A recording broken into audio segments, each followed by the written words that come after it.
Hello friends, welcome to all. Today we're going to discuss about reactance diagram.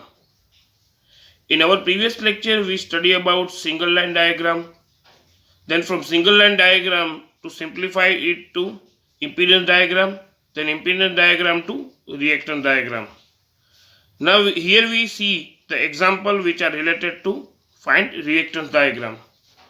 So here first we see the data are given for this example.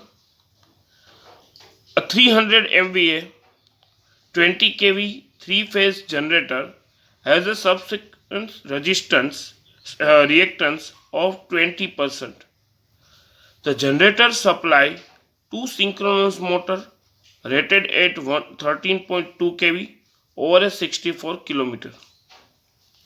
A transmission line having a transformer at both ends and the neutral of the motor is M1 is grounded through the reactance and the neutral of motor M2 is not grounded as shown in figure.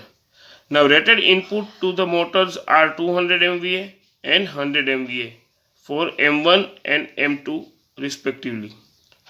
For both motors, the subtransient reactance is 20% and the three-phase transformer connected at sending end T1 is rated 350 MVA. Now 230 by 20 kV with leakage reactance of 10% and transformer T2 is connected at receiving end is composed of three single phase transformer each rated 127 by 13.2 kV 100 MVA with leakage reactance of 10% leakage reactance of 10%. Series reactance of transmission line is 0.5 ohm. Draw the reactance diagram with all the reactance marked in per unit. Select generator rating as a base in the generator circuit. Now here a figure is given. A generator, transformer T1, transformer T2, M1, M2 motors and the connection of this are given. Now here first we see that a 300 MVA 20 kV 3-phase generator are given. So first we have to draw a single line diagram from the given data. So here from the data a 300 MVA 20 kV 3-phase generator and has a subsequent reactance of 20%. So generator are first given. So we draw a line for generator and symbol for generator. Generator G 300 MVA 20 kV voltage and subsequent reactance which is 20%, which means that our per unit reactance 20%. So we convert into 0.02 pu. So reactance X is given, generator SG and voltage generator are given. Now the generator supply two synchronous motor rated 13.2 kV over a 64 km transmission line. So two generators supply synchronous motor. So two motor are there, motor M1 and motor M2. M1 and M2 motor rated 13.2 kV. So voltage are given 13.2 kV for both the motor. Now transmission line, having a transmission line at the both end which is 64 km. So we draw a transmission line which is 64 km. Ready? Now transmission and transformer both ends. The neutral of the motor is M1 is grounded through the reactance and neutral of the motor M2 is not grounded. So neutral of the motor 1 is grounded and M2 which is not grounded. Rated input to the motor are 200 MVA and 100 MVA for M1 and M2. So 200 MVA for M1 motor and 100 MVA for M2 motor. Now for both motors, the synchronous the subtransient reactance is 20%. So both motor value of X is 20%, which means that 0.02 pu.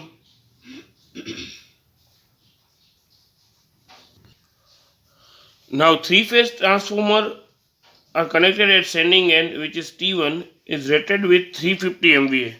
So here we draw a three-phase transformer. So three-phase transformer which is 350 MVA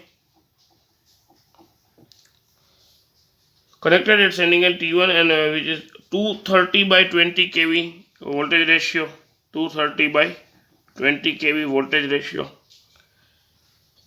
And reactance which is 10%. So 0.1. Now transformer T2 is connected at the receiving end and is composed of three single phase transformers. So this transformer are composed of three single phase transformer and rating are given 127 by 13.2 kV, which means that, and the connection are given is star delta connection for this transformer. And if this star delta transformer, our star connection voltage is 127 voltage for a single phase voltage. Now we have to convert in a line voltage, so we multiply with the root 3 this voltage, root 3 into 127 into 13.2 kV. Now root 3 into 127 and we get 220 by 13.2 kV for this transformer. So now here voltage which is given 220 by 13.2. Now also given 100 MVA with leakage reactance of 10%. So 100 MVA transformer for a single phase transformer.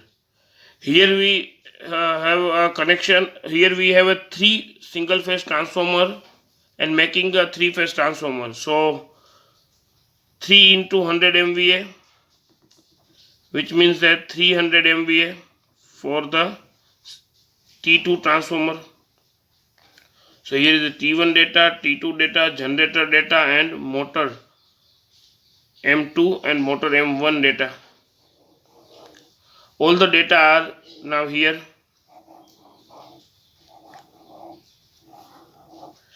Now we have to find a reactance diagram for this power system. Now यहाँ पर हमें पहले तो जो reactance diagram है वो बनाने के लिए पहले सभी जो यहाँ पर कंपोनेंट है, जनरेटर, ट्रांसफॉर्मर, ट्रांसमिशन लाइन या मोटर, सभी के हमें रिएक्टेंस जो है वो फाइंड करने होंगे। यहाँ पर हमें रिएक्टेंस की वैल्यू जो दी गई है वो पर्टिकुलर हमारा जो इक्विपमेंट है उसके बेस के ऊपर से दी गई है। अब यहाँ पर हमें जनरेटर जो है उसकी जो MVA है उसको कॉमन बेस की तरह लेना है और जनरेटर की जो बेस है उसके डिपेंडेंट सभी जो यहाँ पर इक्विपमेंट है उन सब का हमें जो नई पर यूनिट वैल्यू है वो निकालनी है।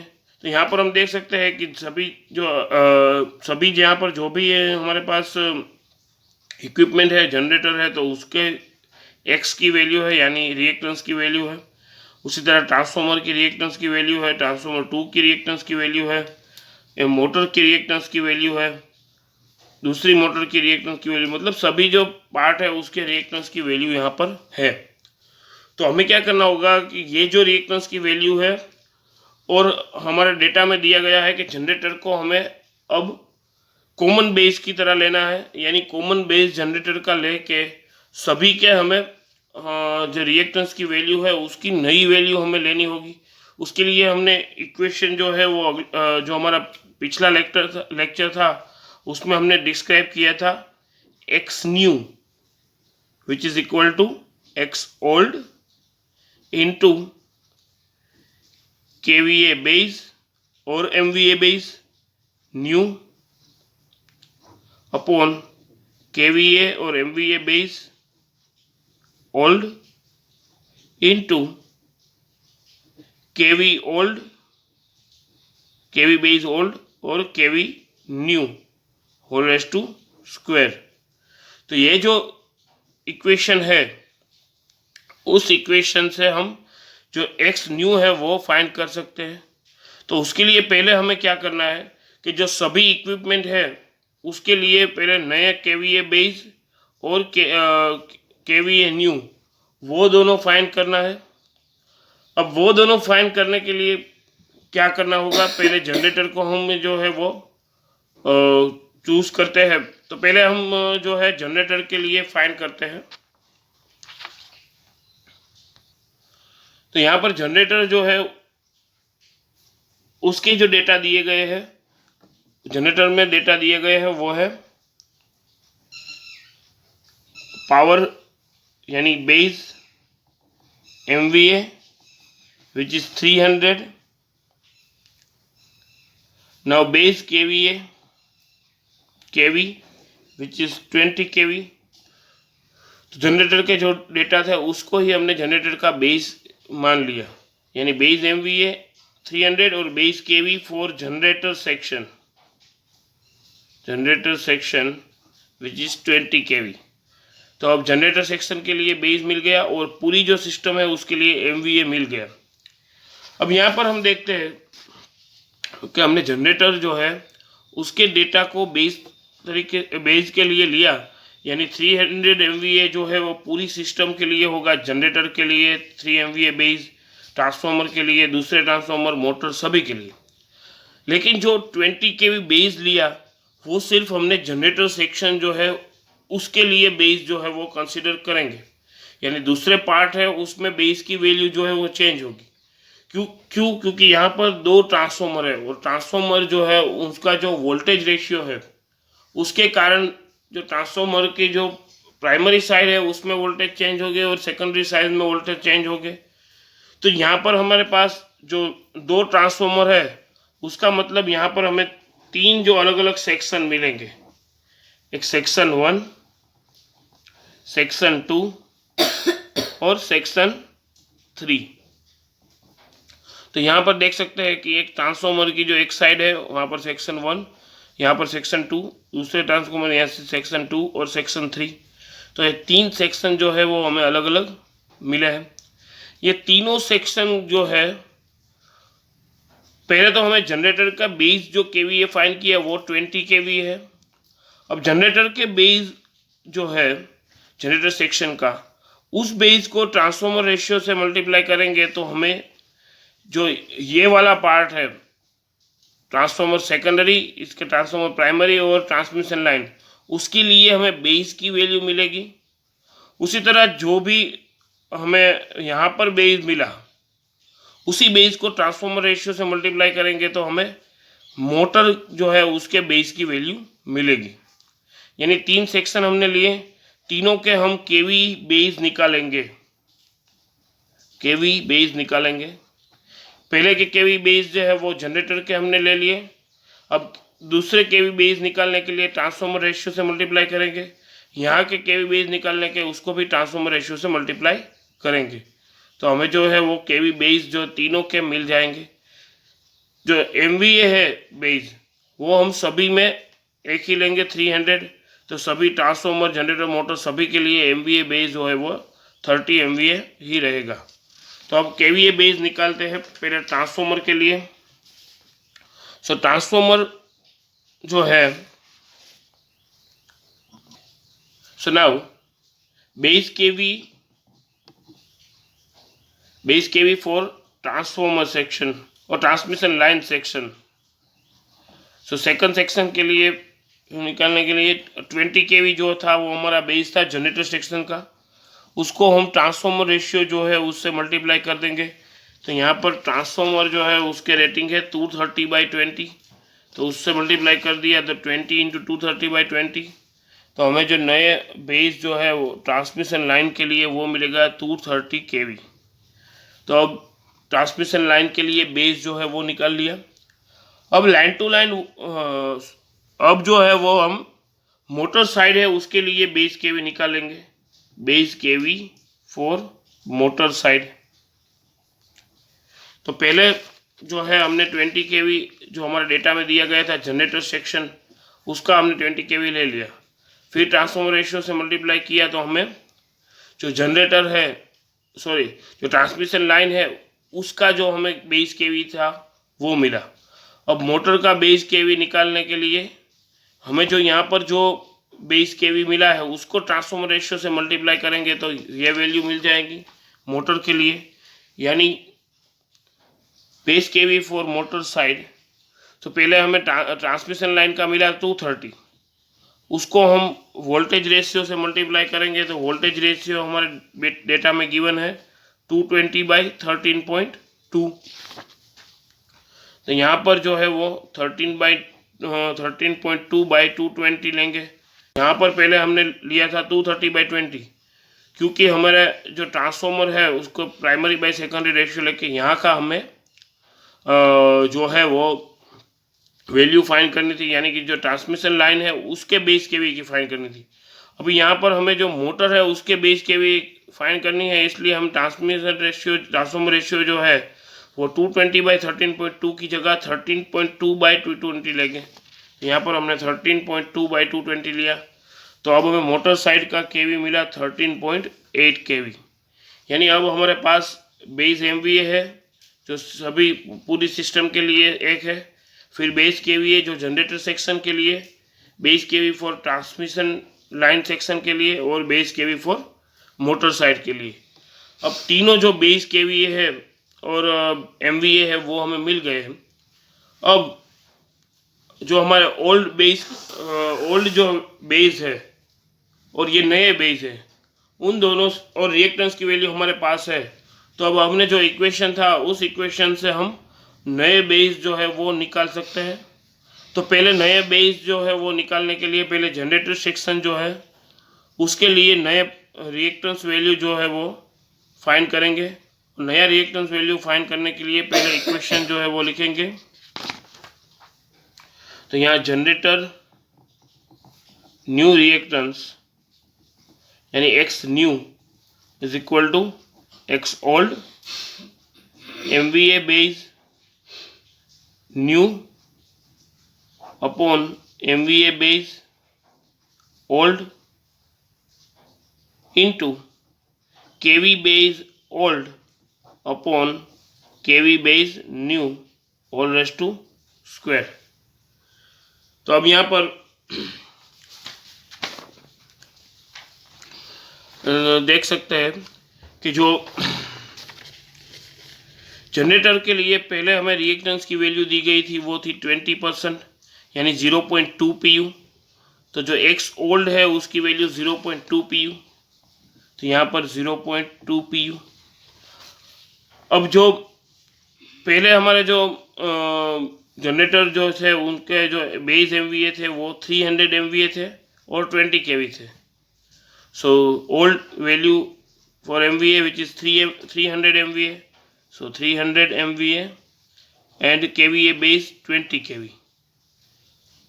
और अब हमने जो नए बेस जो है वो निकाले हैं, तो नए बेस की वैल्यू जो है वो 300 MVA है और KVA जो जनरेटर बेस के लिए वो है भी 20 kV है. तो दोनों एक ही है यानी 300/20.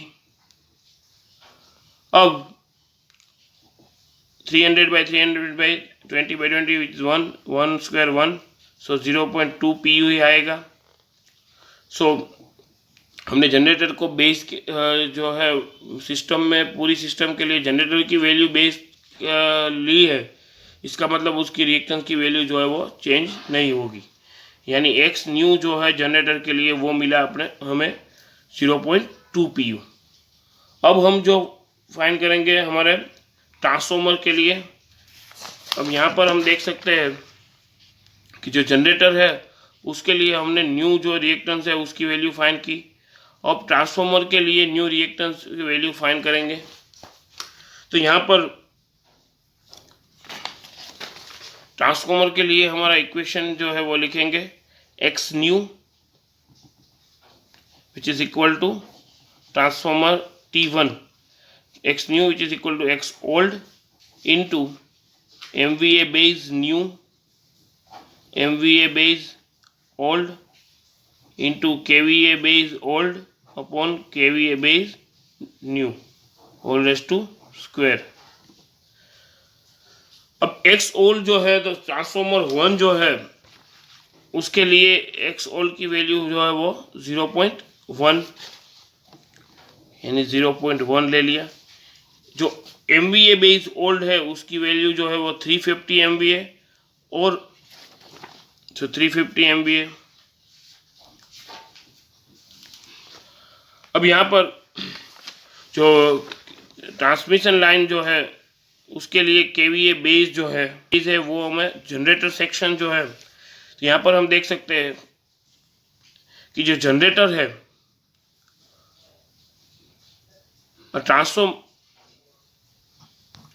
ट्रांसफॉर्मर जो है उसके प्राइमरी जो है वो जनरेटर सेक्शन में है और सेकेंडरी जो है वो ट्रांसमिशन लाइन सेक्शन में है। इसलिए अगर हम यहाँ पर जो बेस केवी है या तो 20 kV जो है वो बेस, हमने जो बेस जो है वो फाइंड किया जनरेटर सेक्शन के लिए वो था 20 kV और ट्रांसमिशन लाइन के लिए जो फाइंड किया वो था तो 230 kV। यानी कि अगर यहाँ पर हम जो KVA जो है ट्रांसफॉर्मर के लिए KV लेते हैं वो किलोवोल्ट बेस ओल्ड की वैल्यू या तो 230 ले सकते हैं या 220 ले सकते हैं। सो ट्रांसफॉर्मर के अंदर अगर हमें 20 kV जो है वो ट्रांसफॉर्मर की वैल्यू लेते हैं तो यहाँ पर हम 20 kV लेंगे। अगर हम 230 लेंगे तो 230/230 होगा। यानी यहाँ देख सकते हैं कि ट्रांसफॉर्मर जो है उसके MVA बेस न्यू जो वो 300 है और KVA बेस ओल्ड की वैल्यू अगर 20 kV लिया तो मतलब हमें ट्रांसफॉर्मर का जो हमने जनरेटर सेक्शन है उसके 20 kV लेना पड़ेगा। अगर हमने 230 kV लिया, ट्रांसफॉर्मर रेशियो 230/20 का है, अगर हमने यहाँ पर 230 लिया ओल्ड वैल्यू तो हम नया जो है वो ट्रांसमिशन लाइन का लेंगे, वो भी 230 है तो 230/230 1 आ जाएगा। उसी तरह 20/20 भी 1 आएगा। यानी जो ट्रांसफॉर्मर है उसमें अगर कोई भी वोल्टेज की वैल्यू ले उस सेक्शन की वैल्यू जो है वो बेस हमें नया जो है वो सिलेक्ट करना होगा। यानी दोनों के लिए हमें वैल्यू जो है वो एक ही मिलेगी। सो अभी यहाँ पर मल्टीप्लाई करेंगे तो हमें ट्रांसफॉर्मर जो है उसके रिएक्टेंस की वैल्यू जो है वो मिल जाएगी। 20/21 हो जाएगा 0.1 इंटू 30/35। यानी ट्रांसफॉर्मर 1 के लिए जो रिएक्टेंस वैल्यू जो हमें मिलेगी वो 0.085 pu। So x new is equal to 0.085 pu। So transformer 1 के लिए हमें जो है वो मिल गई है। अब ट्रांसफॉर्मर 2 जो है उसके लिए फाइंड करेंगे। सो ट्रांसफॉर्मर 2 जो है उसके लिए x T2 which is equal to for transformer 2 new x new into x old into MVA base new upon MVA base old into KV base old upon new और रेज़ टू स्क्वायर। सो यहाँ पर x old जो है वो transformer के लिए हमें reactance की वैल्यू जो है वो 0.1 pu है, यानी 0.1। अब ट्रांसफॉर्मर 2 के लिए हमारे जो ओल्ड वैल्यू है वो हमारी है 300 MVA, और हमने जो ट्रांसफॉर्मर के लिए बेस MVA निकाला था वो भी 300, यानी 300/300। अब KVA बेस जो है, KVA बेस की वैल्यू जो है वो हमारा जो रेशियो है वो कितने का है, 220/13.2 का, 220/13.2 का। यानी हम 13.2 लेते हैं तो हमें सेक्शन 3 जो है उनके जो बेस हमने निकाले थे यानी 13.8 वो लेना होगा। अगर हमने यहाँ पर 220 लिया तो हमें 230 जो ट्रांसमिशन लाइन का है बेस KVA वो लेना होगा। यानी हमारा जो ट्रांसफॉर्मर रेशियो है 220/13.2, उसमें से कोई भी हम ओल्ड वैल्यू की तरह ले सकते हैं, या 220 ले सकते हैं या 13.2 ले सकते हैं। अगर हमने 13.2 लिया तो हम जो है वो सेक्शन 3 का जो हमने बेस निकाला वो हम न्यू कंसीडर करेंगे, और अगर हमने 220 लिया तो सेक्शन 2 का जो हमने बेस निकाला वो कंसीडर करेंगे। यहाँ पर हम 13.2 जो है वो लेते हैं, यानी सेक्शन 3 जो है वो कंसीडर करेंगे। तो यहाँ पर ओल्ड वैल्यू जो है वो 13.2 और न्यू वैल्यू जो है वो 13.8। तो हमें जो है वो T2 के लिए रिएक्टेंस की वैल्यू मिल जाएगी, वो है 0.091 pu। अब मोटर के लिए हम फाइंड करेंगे।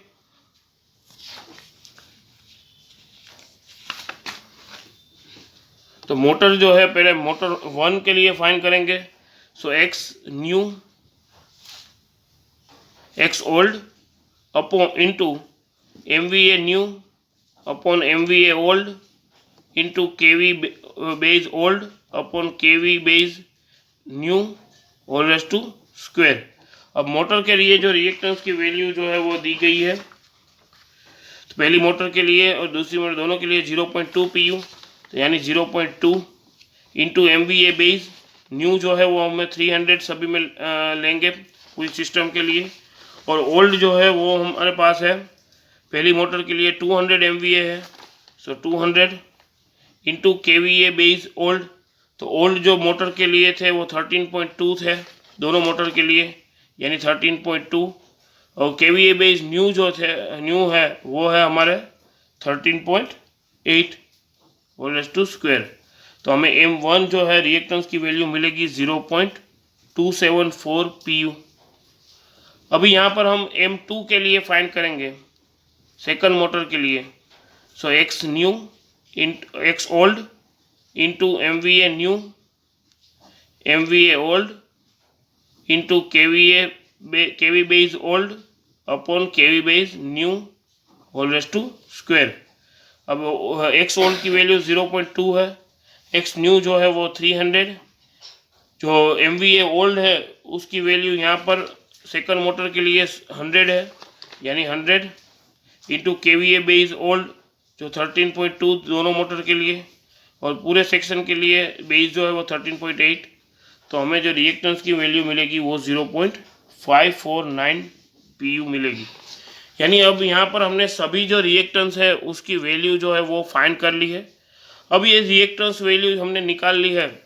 अब यहाँ पर एक जो है वो ट्रांसमिशन लाइन, उसके लिए रिएक्टेंस की वैल्यू जो है वो निकालनी होगी। हमारा जो डेटा दिया गया है उसमें ट्रांसमिशन लाइन जो है उसके लिए हमें जो उनका एक्चुअल रिएक्टेंस है उसकी वैल्यू जो है वो दी गई है, वो है 0.5 एक्चुअल रिएक्टेंस ट्रांसमिशन लाइन, वो है 0.5।